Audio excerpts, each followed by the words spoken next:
Alright, ladies and gentlemen, welcome to your spoiler alert. I am Mike with Mike W. Productions, and we are talking about the Book of Boba Fett finale.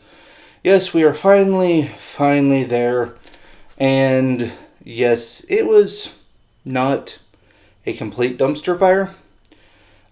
Some things we got right from the last episode that redid the last review, and some things we got wrong, and even a little half right. So, let's jump in.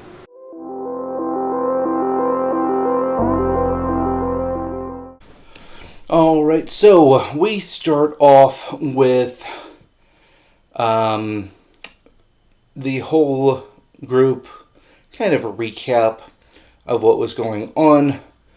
A few things that I was wrong on was that the bar girl did not come back. She did, in fact, get blown up. A few things that I was right on, or at least half right on, was I believe I said either Fennec Shand or Boba Fett were going to fight the Cad Bane.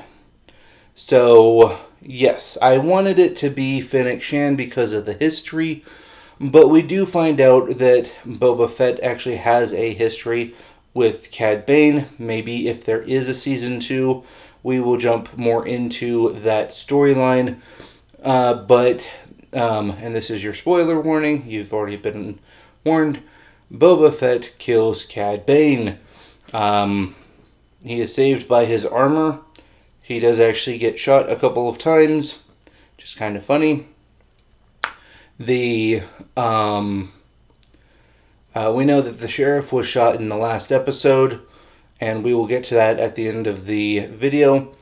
The Mighty Morphin Scooter Rangers are there, and one of them gets shot, but they are saved by Fennec Shand, not Boba Fett. Okay. Mandalorian is there, of course, and for some reason, the R2-D2 flies Baby Yoda into the port of the mechanic lady that we know from Mandalorian. And so that wasn't bad, and I was kind of half right on that, because I did say, I believe, that I was going to be upset if it was Luke Skywalker and Baby Yoda. Well, no, it was R2-D2 and Baby Yoda. R2-D2 didn't stick around for very long, which was fine. He would have been probably able to help in some way, but not in the same way that Luke Skywalker would have been able to, which is fine. So, what we move on from that, we get the actual battle. There's a lot less politics, a lot more prep. So, we get into the fighting. These guys are all watching for the launch of, the Pike Syndicate to come down. But the other tribes, if you will, of the region start attacking Boba Fett's people. So, Black Chrysanthemum, the Mighty Morphin Scooter Rangers, everyone gets attacked. So, they start getting attacked by these people, and it's not the Pike Syndicate, it is every other syndicate that was there, that had been split up into different groups that we have talked to, and they said that they were going to stay out of it. Well, they did not. The pig guys got killed. One of the Mighty Morphin Scooter Rangers got killed. One that didn't really have a speaking role in the series anyways, so it really kind of was like, meh. The Black Chrysanthemum almost died, but he is a Wookiee after all, so he was able to fight off the bad guys on his side. but he did get hurt quite a lot, especially after trying to get behind the lines, because they just kept shooting at him, and they did hit him in like the leg and stuff. And so Mando is there, and he's like, okay, we're pinned down. And so Boba Fett says, hey, hold my beer. So he flies off, and we're like, okay, what the heck is he doing? Well, you got to remember what he has at home. So with that, the gang keeps fighting on. Eventually, the townspeople do come back, and they say, yes, sheriff guy got shot. And so that is why we are here, because we are tired of this crap. We are here to fight and or win or die. So they're helping out now, which is great. One of them takes a rifle from one of the townspeople. I think the bar owner guy. He has a long-range rifle, and so he trades that for a pea shooter with one of the Mighty Morphin biker rangers, and then one of the town's girls and this girl go up to the roof and start killing stuff. And then Boba Fett finally shows up with the Rancor. And the problem with the Rancor is it's kind of, and there was somewhat of an homage to this, he's kind of, King Kong in a way. Very destructive, jumps up on a tower, and that's why I say this was very King Kong-y, because he was just kind of up on the tower, being like, Rrr. And so he's jumping around. They have, at this point, there are these two droids that have shields that regular blasters don't penetrate, so they need him to go in and kind of do smashy. And then eventually the mechanic girl shows up, picks up Mando. Mando finds out that she has Baby Yoda with them, and Baby Yoda at some point pulls a bolt out of this really big robot, and it falls down. Convenient. Okay, funny. Convenient, though, that one little bolt would make this really big robot just go boom to the ground.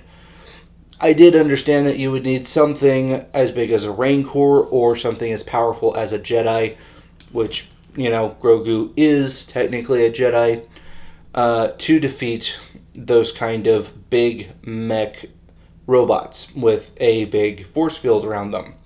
So I get it, but it was kind of silly that it went down with one bolt remover. Yeah. Moving on from that, Mando gets into a fight with Cad Bane. They have the traditional cowboy standoff where they talk banter for a little bit, which we find out that Cad Bane may have helped Boba Fett become a better bounty hunter, because he was telling him, you're not as young as you used to be, blah, blah, blah. That could have been because they were both probably hired at some point from Darth Vader, and that's probably how they know each other. I don't remember them ever actually meeting during the Clone Wars, because he would have been 12 at the time, so I'm not sure.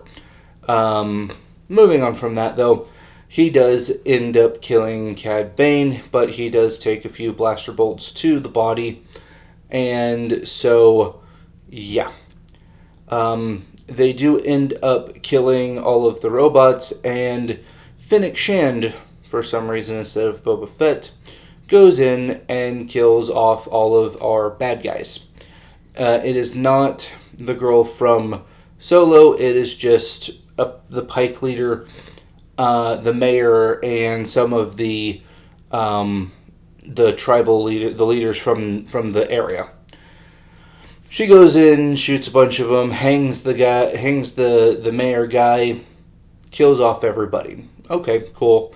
That's kind of more her thing from what I've seen in the cartoon. She's more of an assassin type person, so that's kind of fitting. I wish it was more Mando doing it, but meh, who cares? Going on from there, somebody says something about a bacta tank, and he says, "Oh, it's full." We'll get to that.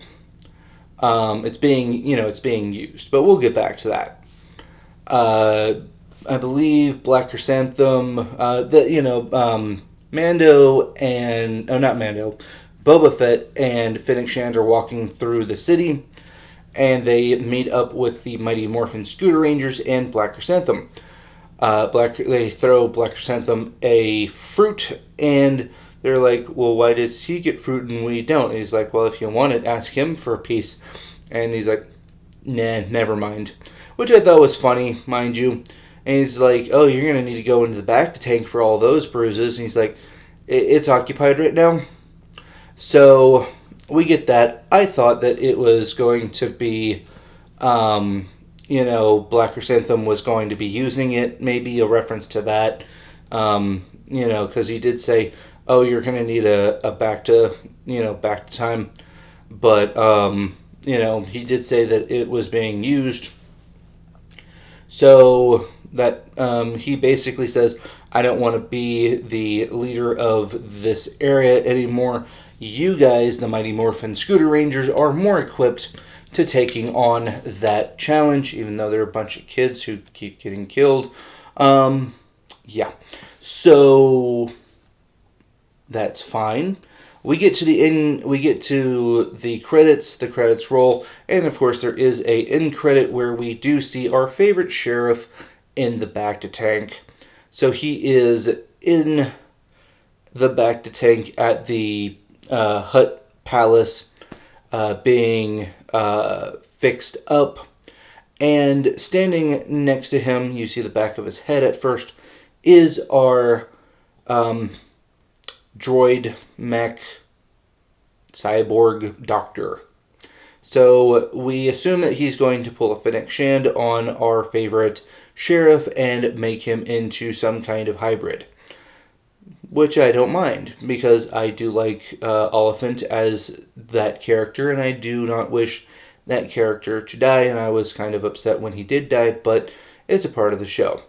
But that just proves that nobody really dies in the MCU, and no one really dies in Star Wars. Yeah. So that is my review. Hopefully, Mandalorian Part 3, which should be coming out, I think, sometime in winter, will be better. Grogu made his choice to stay with him. And, of course, there is a second little ending clip where Grogu and Mando are in their Naboo fighter, and Yoda's, Grogu's in his little bubble head thing, and he keeps tapping on the glass, and he's like, "No." He keeps tapping on the glass. He's like, "Stop." He's like, "What do you want?" He's like, "Yeah." And he flips the switch for the NOS.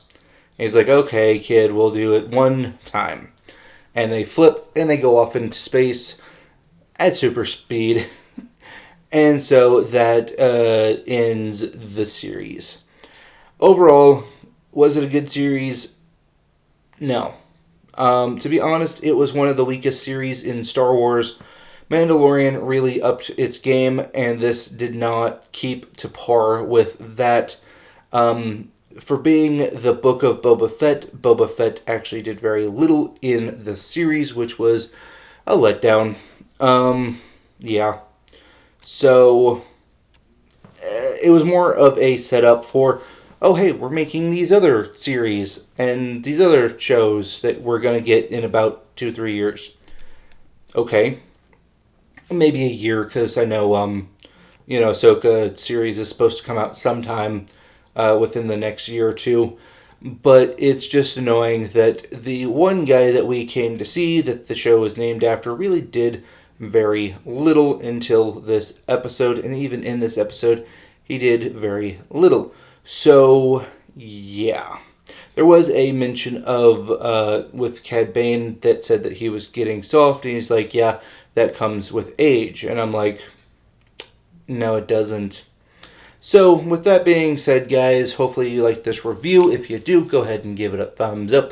If not, give it a thumbs down. That's okay. Nobody sees it anyways. If you guys didn't quite like this review but want to check out another movie review or maybe another series review, I will have probably a movie review popped up here for you guys. And if you want to subscribe, I will have a little button here for you. So with that being said, thank you to all of my subscribers. Thank you for getting this far in the video, and we will see you next time. Peace.